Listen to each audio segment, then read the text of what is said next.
Chapter 4. For only obligations. Caligula walked briskly, her boots echoing on the floor like thunderclaps in the stillness that enveloped the building. She had been worried about Vince for days, the once ubiquitous updates from her friend having dwindled to silence. Her heart raced. She knew that whenever silence crept in, there was usually trouble lurking just beneath the surface. As she approached Vince's quarters, a strange feeling gnawed at her. Something felt off. She hesitated briefly, her hand hovering over the door control, then pressed her palm onto the cold panel. The door slid open to reveal a room shrouded in a blanket of disarray. Caligula frowned as she scanned the dimly lit space. A clutter of clothes littered the floor, and there were signs that a lively escapade had unfolded within these walls. Yet Vince was nowhere to be seen. She pursed her lips, a mixture of disappointment and concern swelling in her chest, and decided to check Code 1's room. It was time to confront the reality that Vince had been missing. As she approached the adjacent room, the sight that awaited her was one she could hardly believe. There they lay, a tangle of limbs, an intimate mess of bodies lost in sleep, Vince, Walden, and Code 1, all entwined in a temporary sanctuary, free from the burdens of their lives outside.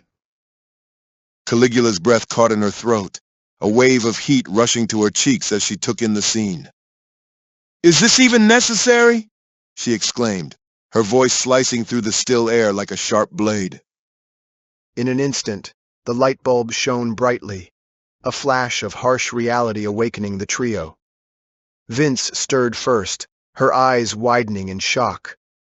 Flashes of embarrassment washed over her as she became acutely aware of her nakedness alongside Code 1 and Walden. "Caligula, why didn't you even tell me you were coming here?" Vince crossed her arms over her chest in an attempt to shield herself from the sudden scrutiny. Caligula crossed her arms, disappointment etched into her features. "I tried to call you many times. You didn't show up, and I can't believe you're here like this, sleeping with both of my brothers." Her words tumbled out, a combination of exasperation and concern. Vince's cheeks flushed a darker shade. "I'm sorry. I didn't mean to be irresponsible. You know I keep up with everything happening out there." "That's not the problem," Caligula shot back. "This is the first time I've seen you like this. With them."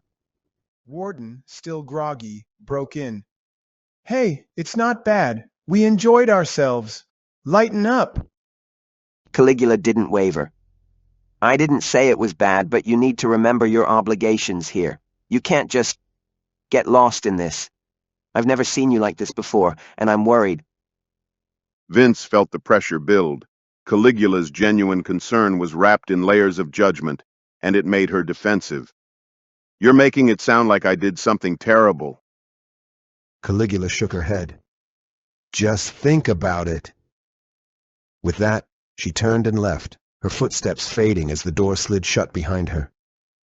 Walden chuckled, breaking the tension in the air. "I think Caligula is just amazed by what happened. She probably never encountered this in her entire life."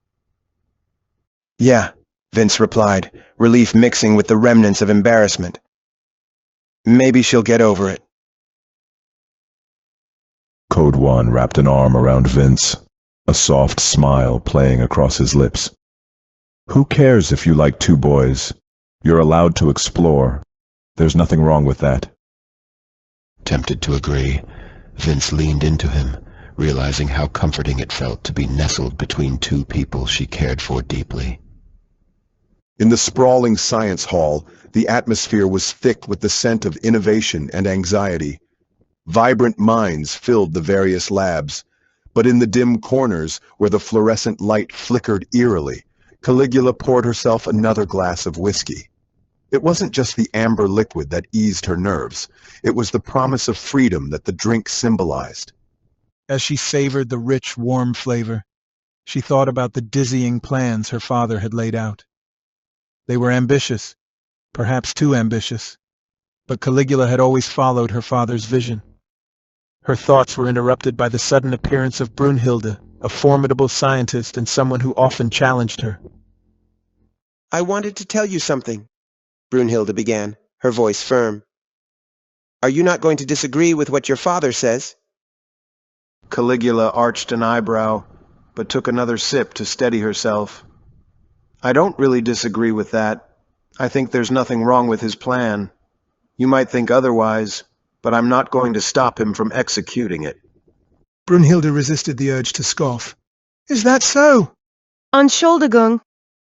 Do we need to argue about this now? Caligula replied, her patience waning. No, Brunhilde responded, her voice softening a fraction. I know we shouldn't be at odds. I just believe we can improve and invent things without Stella. Caligula bristled at the mention of Stella, the brilliant colleague whose absence had created a void in their ranks. No, don't you see?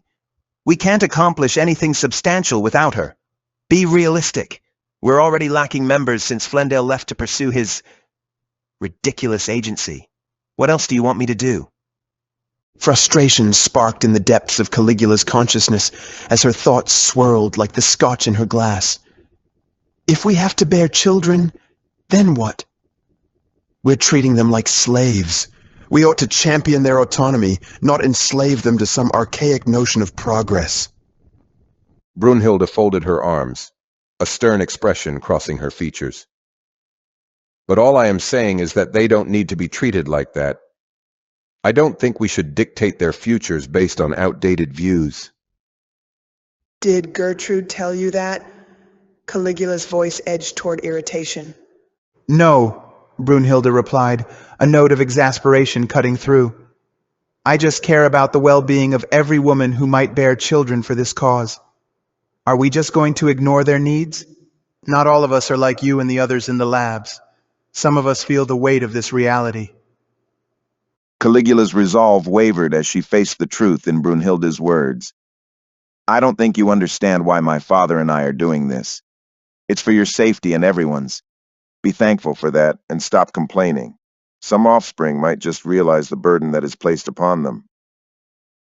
Brunhilde shook her head, a weary sigh escaping her lips. You're blinded by loyalty, Caligula. You need to see beyond familial ties. The weight of frustration felt heavier, pressing down on Caligula's spirit. She gulped her whiskey, the fire of it chasing away thoughts of dissent for a moment. As she poured another glass, she caught a glimpse of the vibrant world around her. Intellect and brilliance spinning like the molecules they studied. But Brunhilde's disappointed gaze lingered in her mind as she poured the whiskey. She knew that discussions like this could alter everything. As the sun sank behind the jagged rooftops, Sandra stepped through the door of her cozy residence, accompanied by her daughter, Hannah. The evening air was thick with the scent of blooming jasmine from the garden outside. Flendale, their steadfast mayor, understood the complexities of raising a family amidst the trials of a city grappling with unrest. Yet for Sandra, the solace of home was more than just a refuge. It was a sanctuary of love. A familiar laughter pulled her from her thoughts. Sandra turned to see her son, Alexander, playing with a boy she recognized, Eric. I'm glad you're finally here, Mom, Alexander exclaimed, uncharacteristically bright, as he bolted across the room and embraced both Sandra and Hannah. Of course, my son.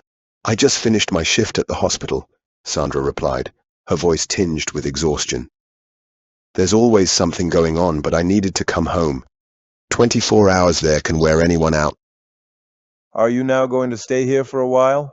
Alexander asked, hope flickering in his eyes. Of course, my dear, she reassured him, the weight of her responsibilities temporarily lifted. As she moved further into the living room, Sandra reached into her bag and produced a beautifully wrapped box of chocolates. For you, she said, handing it to Alexander, who grinned in delight, the stress of recent weeks dissipating with each passing moment. Thanks, Mom, he laughed, but his gaze soon drifted toward Eric, who was diligently focused on his toy car. Hey, Eric, Alexander called out, drawing the boy into their small circle. I thought you lived in another city, Sandra said, addressing Eric with a warm smile. My family decided to stay here. They trust Mayor Flendale to help us through this, Eric replied, his voice serious yet bright, as he pushed his tiny car across the floor. And what is your name? Sandra asked, intrigued by the thoughtful boy. Eric Kemper, he stated proudly. Ah, you must be my son's closest friend. It's a pleasure to meet you, she said, gesturing warmly. Sandra opened her bag again and pulled out a dozen chocolate bars, distributing them with a flourish. Here, a little something for you too. Eric's eyes widened in delight, his appreciation evident. Wow, thank you. Just then, Hannah's impatience peaked. "Mom, where's Dad?" she asked, her tiny brow furrowed with concern. "He's in the middle of a meeting, darling," Sandra replied, though her own concern echoed in Hannah's voice. "Oh, okay," Hannah murmured. "But he's been gone a lot since the trouble started." Because he really wants to protect us, Sandra thought, sentiment heavy in her heart. But why do we even have to stay here? He's not my real dad, Hannah muttered under her breath, the bitterness palpable. True, Sandra said softly, crouching down to meet her daughter's gaze. But that doesn't mean you should be disappointed in him. He's doing the best he can to keep this city safe for us and everyone else. Remember, we're a family, and families stick together, even through the hardest times. As her words hung in the air, the living room filled with the sounds of laughter, the children playing, the bonds of friendship weaving a fragile yet strong tapestry of hope. In the hideout, the air buzzed with the charged energy of a military drill. Rautha stood at the periphery, observing the bustling scene before him. In command, Gertrude was fervently directing the assembled troops with an authoritative yet graceful presence. The way she articulated commands and inspired the team ignited a flicker of admiration within Rautha.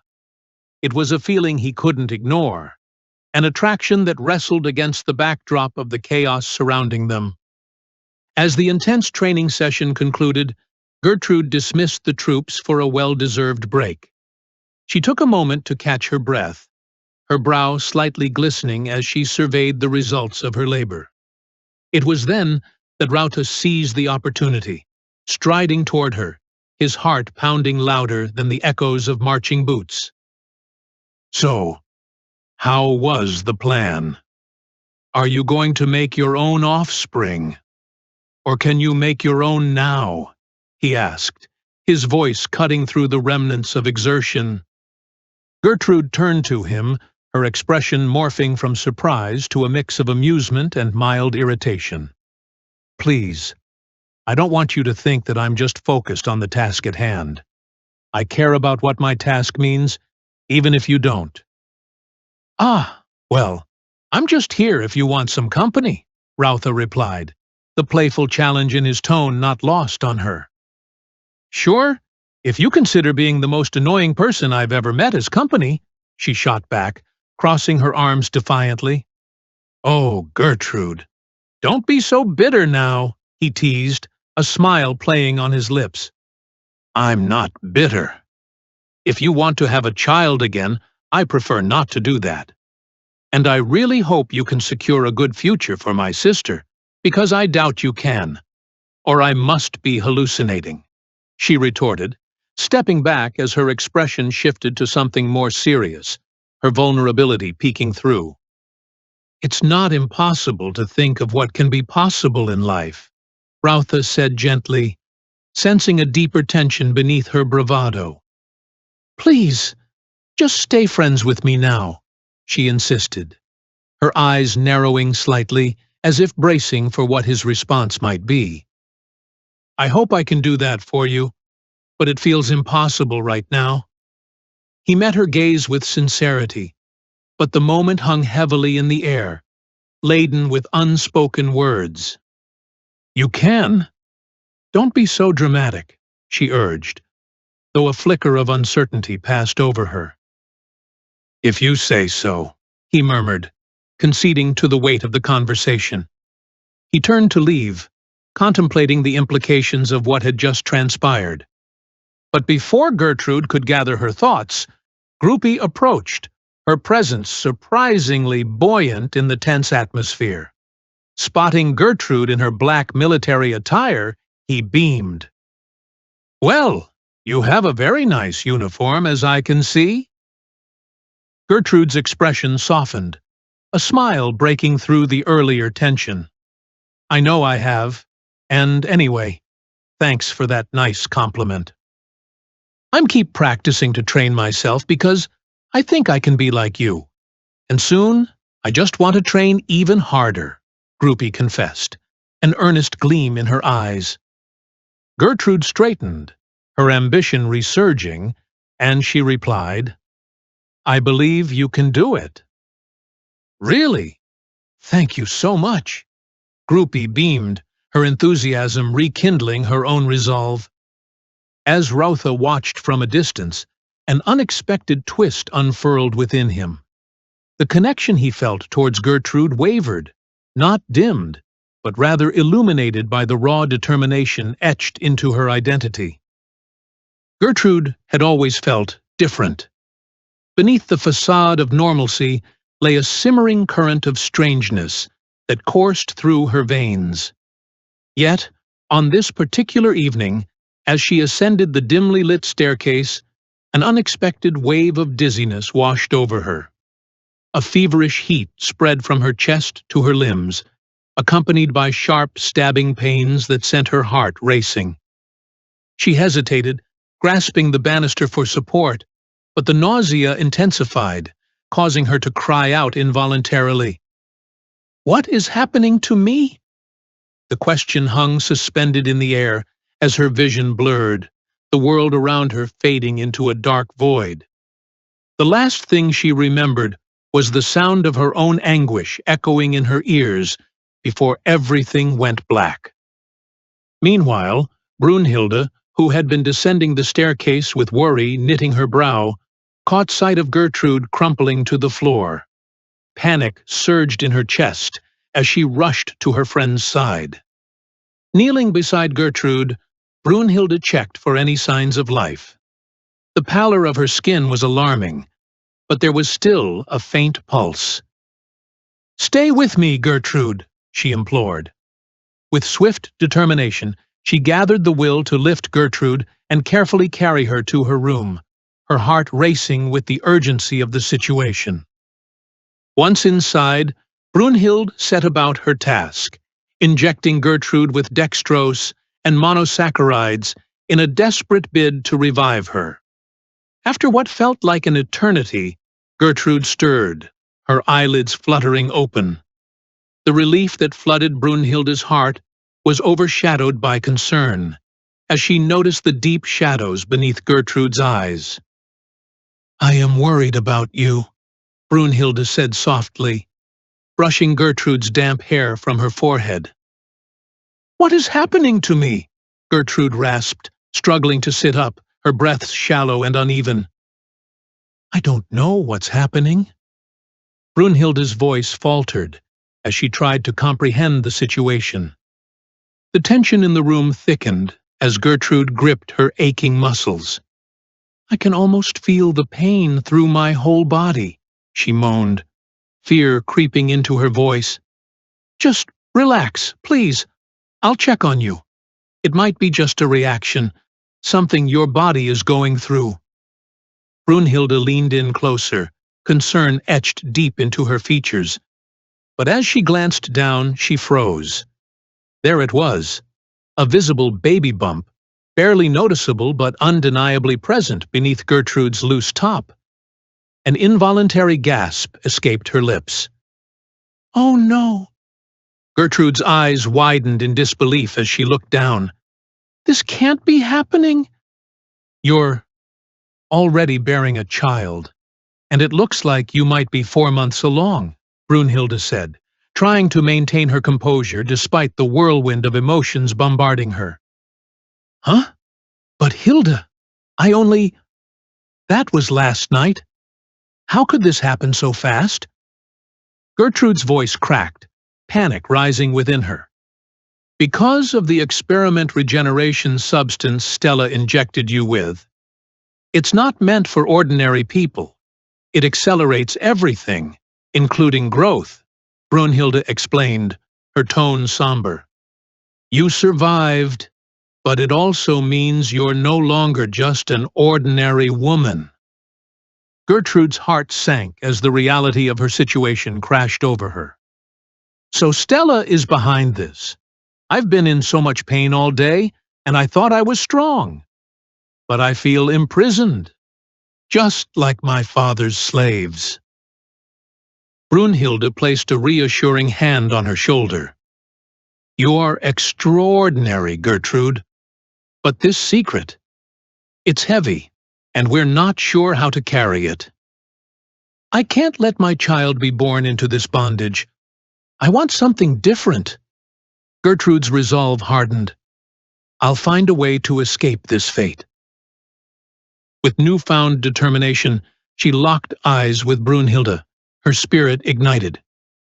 I will do something about this, for both our sakes.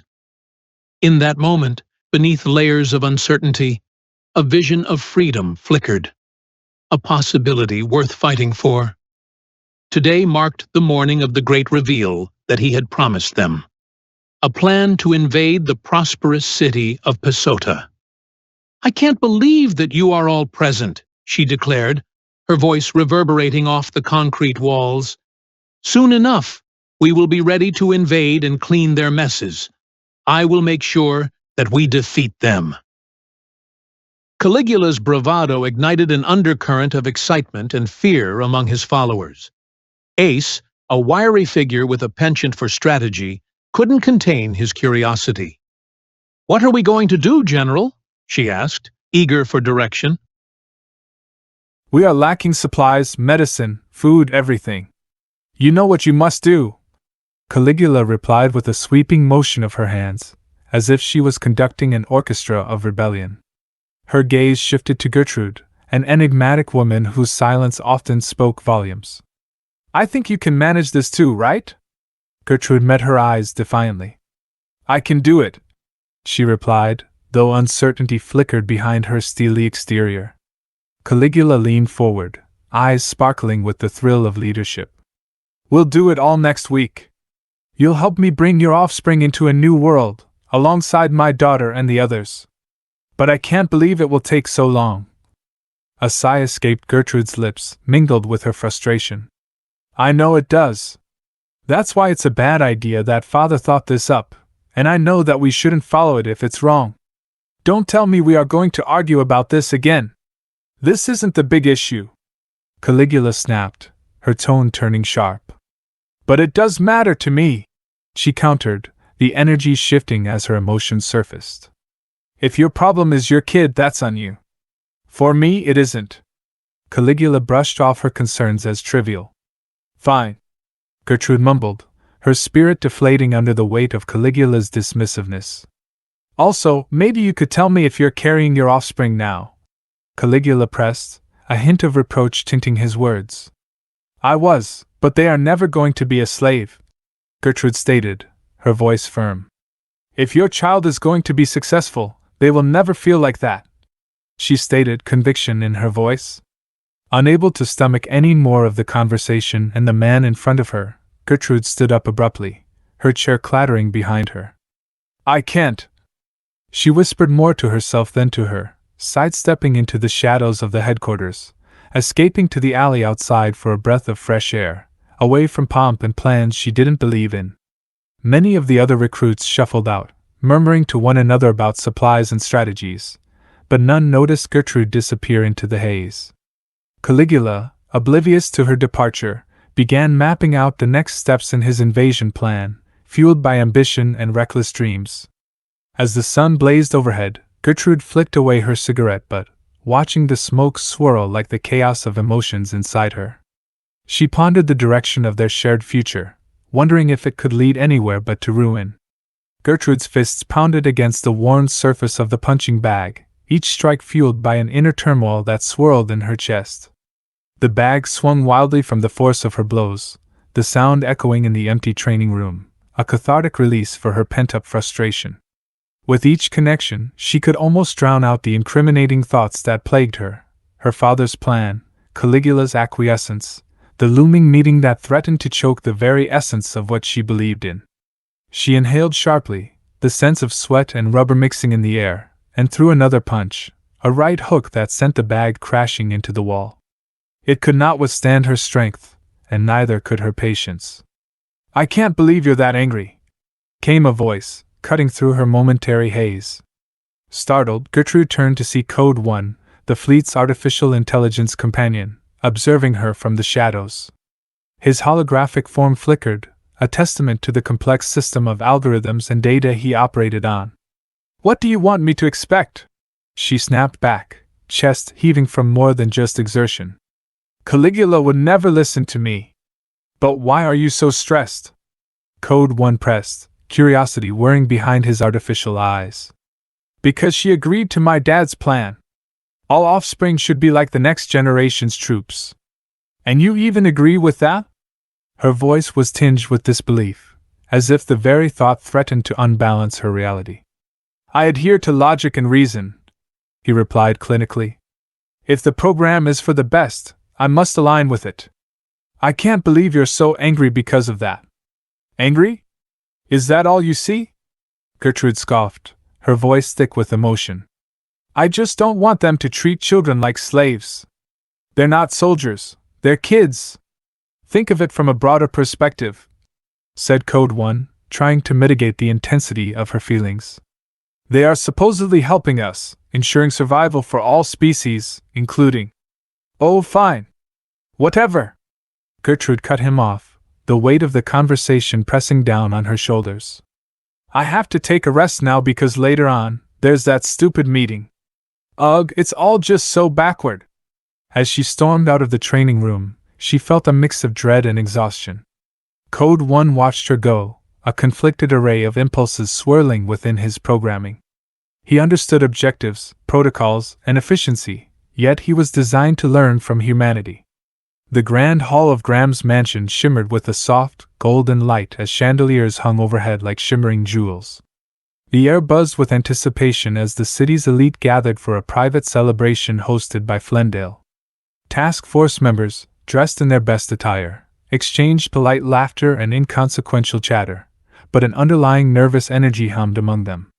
The city had endured a tumultuous few weeks, but in moments like this, the focus was on camaraderie, at least for the moment. Flendale stepped onto the elevated dais, a confident smile plastered across his face. The crowd hushed, drawn to him like moths to a flame. "Thank you for all coming to this wonderful party. I suppose that I could tell you we are trying to do our best just to protect this city. Don't worry because it has always been under control." His words, though well-intentioned, hung in the air, weighed down by the unspoken fears of those present. Applause erupted, yet it was laced with a hint of skepticism. "Thank you again," he continued, surveying the room with a glint of pride in his eye. "I want all to congratulate one of our task force members who has done such a remarkable job in protecting us. Tonight, we're also celebrating a special occasion, the task force director's birthday. Please join me in wishing a happy birthday to Emily Gunther." The crowd erupted in applause again, and Emily beamed, her heart swelling with warmth. As the guests turned their attention to celebratory praise for Emily, Eric Turner sat at a distant table, his eyes scanning the crowd. He spotted Hannah, a younger task force recruit, sitting alone, her gaze fixed on her half-eaten plate of food. Concern etched across his features, Eric excused himself and moved toward her, navigating through the crowd with gentle determination. "So, where's your mom?" he asked, trying to keep his tone light but unable to mask the worry that seeped through. Hannah looked up, her eyes momentarily flickering with nervousness. "I think she took too long. She told me she had a lot of work at the hospital, and I don't even understand why it's taking her this long." Eric furrowed his brows, sensing the rising tension in her voice. "Are you worried about her?" "Of course I am!" Hannah exclaimed, her voice sharp. I just hope she's safe in there. With everything happening in the city, I can't help but think what might be going on. He placed a reassuring hand on her shoulder. But for now, I think she'll be back soon. Don't worry. Hannah sighed, glancing back toward the bustling crowd, the weight of her thoughts pulling her down. I hope so, she murmured, scanning the space for any sign of her mother. As the evening progressed, laughter and music filled the hall, but an unseen shadow loomed over Hannah's thoughts. She pondered the city's unrest, a quiet war hidden behind fluorescent lights, police sirens, and whispered warnings. Nobody knew when the chaos would return, but the task force's resolve was ever present. In the dimly lit corridor of Greenridge Hospital, the scent of antiseptic mingled uneasily with a sense of dread. Phelan, clad in a surgeon's coat that hung loosely on her slender frame, exuded a deceptive air of authority. Flanked by one of her few henchmen, a hulking figure named Max, she strode toward the pharmacy, her mind set on the mission at hand. "Boss, I'm in position," she whispered into her communication device. The voice on the other end crackled with urgency. "Good. Remember, we need that serum for Stella. It's our only chance to wake her. The hospital is crawling with security, so you need to be quick and decisive." Phelan nodded, even though her boss couldn't see it. "I know what to do. Just keep the car running," she replied, her heart racing at the thrill of the impending heist. She approached the pharmacy door, her eyes scanning their surroundings.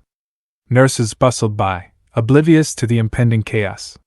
She noticed a petite nurse at the counter, her back turned, focused on organizing a shelf of medications. The perfect opportunity. As Max distracted the nurse with a casual question, Phelan readied a small vial filled with a greenish gas, designed by her team for their experimental purposes. With a well-practiced motion, she hurled the canister, watching it shatter against the floor. The gas wafted toward the nurse, who barely had time to react before it seeped into her skin, a brief gasp escaping her lips as she collapsed, unconscious. Phelan and Max wasted no time. They dashed into the pharmacy. Phelan quickly surveyed the shelves, searching for the medications they needed. Max filled his bag with dextrose, aspirin, and powerful painkillers, while Phelan locked her gaze on a frayed box marked "Serum of Awakening."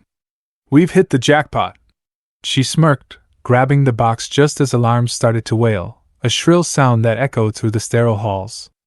Red lights flashed and steel shutters descended over the windows, sealing their escape.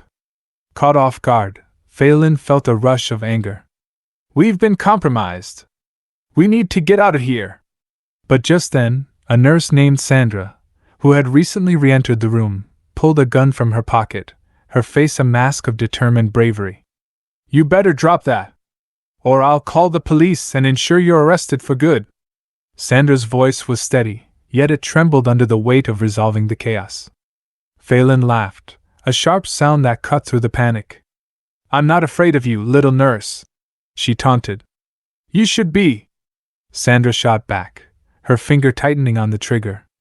In the chaos, Phelan lunged at Sandra, knocking her gun aside and sending her crashing against the wall. "You really think a doctor can stop me?" Phelan sneered, advancing like a predator closing in on its prey. As Phelan closed the gap, Sandra's hand found a shard of glass from the shattered gas canister. Desperation fueled her as she swiped at Phelan's face. The shard nicked her cheek, distracting her just enough for Sandra to regain her footing. Phelan recovered quickly and lunged, but at that moment, Sandra seized her weapon, aiming it squarely at Phelan. "You won't get away with this!" she shouted, pulling the trigger. The gunshot rang out, reverberating against the sterile walls of the pharmacy. Phelan gasped as the bullet found its mark, her body collapsing, lifeless, amidst the chaos she had created. As sirens echoed outside the building, Sandra dropped to her knees, her heart pounding. She had triumphed, but at a cost that lingered in the silence now enveloping the room.